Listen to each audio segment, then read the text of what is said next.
Hello students, welcome to my channel Agila Computer Class. இன்னைக்கு வீடியோல நம்ம 12th standard 7th chapter Python functions ஓட 1 mark and 2 marks தான் discuss பண்ண போறோம்.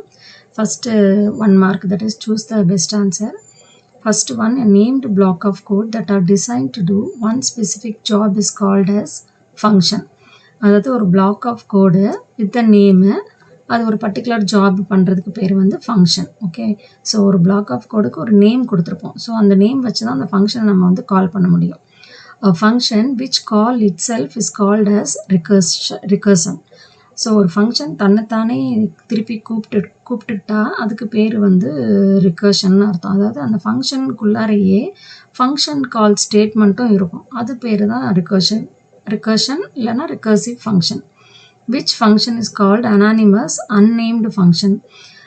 Anonymous unnamed, நேமே இல்லாத ஃபங்க்ஷன் வந்து lambda function. இந்த ஃபங்க்ஷன் வந்து நேம் கொடுக்கறதுக்கு நேம் இருக்கிறது பேர் தான் ஃபங்க்ஷன். பட் நேம் இல்லாமல் நம்ம எழுதுனா அதுக்கு பேர் lambda function.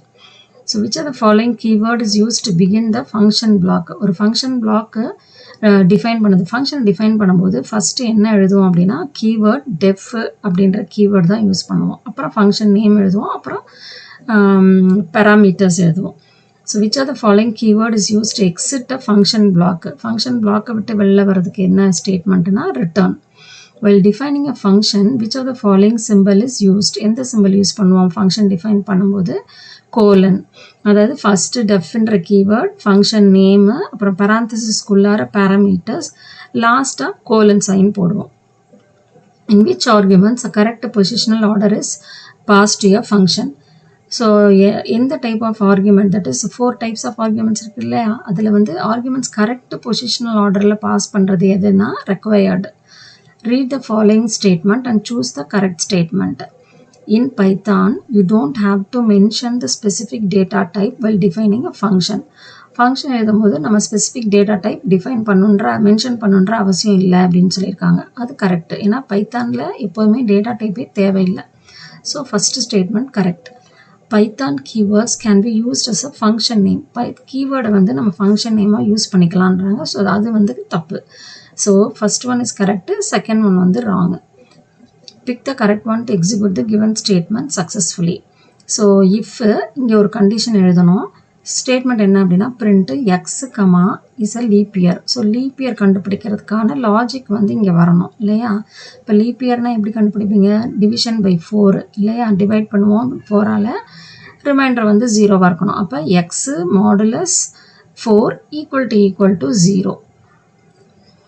Which of the following keyword is used to define the function test python? இது வந்து ஃபங்க்ஷன் ப்ரோட்டோடைப்பு. இப்போ ஃபஸ்ட்டு வந்து என்ன வரணும் அப்படின்னா டெஃப்ன்ற keyword. Next 2 marks. What is function? ஃபங்க்ஷன்னா என்ன அப்படின்னா டெஃபினேஷன் எழுதணும். Functions are named block of code that are design to do one specific job. இது ஏற்கனவே சொன்னேன். So named block of code, அதுக்கு ஒரு நேமு, அப்புறம் it is used for doing a particular job, ஒரு பர்டிகுலர் ஜாபை பண்ண வைக்கிறது. டைப்ஸ் ஆஃப் ஃபங்க்ஷன் என்ன அப்படின்னா user define, built-in, lambda, recursion. அப்புறம் function block begin with the keyword def followed by function name and parenthesis. இது ஏற்கனவே சொன்னேன். டெஃப்ன்ற கீவேர்டு, அப்புறம் ஃபங்க்ஷன் நேம் எழுதுவோம், அப்புறம் பேராந்தசிஸ், அதுக்குள்ளார பேராமீட்டர்ஸ் எழுதணும். டைப்ஸ் ஆஃப் ஃபங்க்ஷன் வந்து 4 types. User define, function define by the user, நம்ம யூசர் எழுதுறதுக்கு பேர் தான் யூசர் டிஃபைன். பில்ட்-இன்னா ஆல்ரெடி டிஃபைன் பண்ணி பைத்தானில் இருக்கும், அதுக்கு பேர் தான் பில்ட்-இன் ஃபங்க்ஷன். லாம்டா ஃபங்க்ஷன்னா அனானிமஸ் அண்ட் அன்னேம்டு, நேம் இல்லாத ஃபங்க்ஷன். ரிகர்ஷன்னா function which call it self, அதை திருப்பி அதுவே கூப்பிட்றதுக்கு பேர் தான் recursive. What are the main advantages of function? ஃபங்க்ஷனோட அட்வான்டேஜ் என்னன்னு கேட்டிருக்காங்க. It avoids repetition and makes high degree of code reusing. So ஃபங்க்ஷனோட மெயின் அட்வான்டேஜ் என்ன அப்படின்னா கோட் ரீயூசிங். திருப்பி எத்தனை தடவை வேணாலும் அந்த கோடை வந்து நம்ம ரீயூஸ் பண்ணலாம். அதனால் ரெப்படேஷனை நம்ம அவாய்ட் பண்ண முடியும். ஃபார் எக்ஸாம்பிள் நம்ம ஃபேக்டோரியலுக்கு ஒரு ஃபங்க்ஷன் எழுதுகிறோன்னா நம்ம எத்தனை தடவை வேணாலும் அந்த ஃபங்க்ஷனை கால் பண்ணி ரீயூஸ் பண்ண முடியும். So it provides better modularity for your application. நம்ம அப்ளிகேஷன் பண்ணுற நிறைய மாடியூலாக யூஸ் பண்ணி நம்ம அப்ளிகேஷன் டெவலப் பண்ணலாம். What is meant by scope of a variable? Mention its type. Scope-na என்னன்னு கேட்டிருக்காங்க. Scope of a variable refers to the part of the program where it is accessible, that is area where you can refer. Scope-na என்ன அப்படின்னா எந்த part of the programல அந்த வேரியபிளை என்னால் use பண்ண முடியும், அதுக்கு பேர் தான் ஸ்கோப்பு. ஸோ அந்த பிளாக்குள்ளாரையா, ஃபங்க்ஷனுக்குள்ளாரையா, இல்லை ப்ரோக்ராம் ஃபுல்லாரையா, அதுதான் ஸ்கோப்புன்னு அர்த்தம். So scope holds a current set of variable and their values. There are ரெண்டு டைப் ஆஃப் ஸ்கோப் இருக்குது. ஒன்று லோக்கல் ஸ்கோப்பு, இன்னொன்று global scope. Define global scope. A variable with a global scope can be used anywhere in the program. So நம்ம global scope variable வந்து எங்கே வேணாலும் ப்ரோக்ராமில் எங்கே வேணாலும் யூஸ் பண்ணலாம். அப்படின்னா என்ன, ப்ரோக்ராம்குள்ளார நிறைய ஃபங்க்ஷன்ஸ் இருக்குது அப்படின்னா எல்லா இடத்துலையுமே யூஸ் பண்ணலாம்.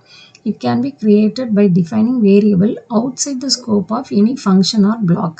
ஸோ அதை எங்கே டிஃபைன் பண்ணோம், எங்கே டிக்ளேர் பண்ணோம் அப்படின்னா ஏதாவது ஒரு ஃபங்க்ஷனுக்கு வெளியில் இருந்தது ஒரு வேரியபிள் டிக்ளேர் ஆனால் அதுக்கு பேர் குளோபல் ஸ்கோப் வேரியபிள். அந்த வேரியபிளை நம்ம ப்ரோக்ராமில் எங்கே வேணால் யூஸ் பண்ணலாம். அதே நான் ஃபங்க்ஷனுக்குள்ளார நான் டிக்ளேர் பண்ணியிருந்தேன், அதுக்கு பேர் local scope. Okay. What is base condition in recursive function? Recursive ஃபங்க்ஷனில் பேஸ் கண்டிஷன்னா என்ன அப்படின்றாங்க. The condition that is applied in any recursive function. So நம்ம ரிகர்சிவ் ஃபங்க்ஷனில் யூஸ் பண்ணுற கண்டிஷனுக்கு பேர் தான் base condition. It is must in every recursive function, otherwise it will continue to execute like infinite loop. கண்டிப்பாக பேஸ் கண்டிஷன் இருக்கணும், இல்லை அப்படின்னா என்ன ஆகும்னா இன்ஃபனைட் லூப்பாக அது திருப்பி எக்ஸிக்யூட் ஆகிட்டே இருக்கும். ஸோ நெவர் எண்டிங் லூப் ஆகிடும், இது ஸ்டாப் பண்ணவே பண்ணாது. அப்போ கண்டிப்பாக ஒரு ரிகர்சிவ் ஃபங்க்ஷனுக்கு ஸ்டாப் பண்ண வைக்கிறதுக்கு பேஸ் கண்டிஷன் அவசியம்.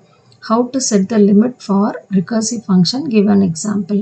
ஸோ ரிகர்சிவ் ஃபங்க்ஷனுக்கு நம்ம லிமிட்டை எப்படி செட் பண்ணுறது அப்படின்னா, python stops calling recursive function after 1000 calls by டிஃபால்ட்டாக 1000 டைம்ஸ் தான் ரிகர்சிவ் ஃபங்க்ஷன். ரிகர்சிவ் ஃபங்க்ஷனாக என்னென்னா அது அந்த ஃபங்க்ஷனை திருப்பி அதுவே கால் பண்ணிக்கிறது தான். ஸோ அது எத்தனை தடவை கால் பண்ணலாம் அப்படின்னா 1000 டைம்ஸ் தான் கால் பண்ண முடியும். டிஃபால்ட் அதுதான்.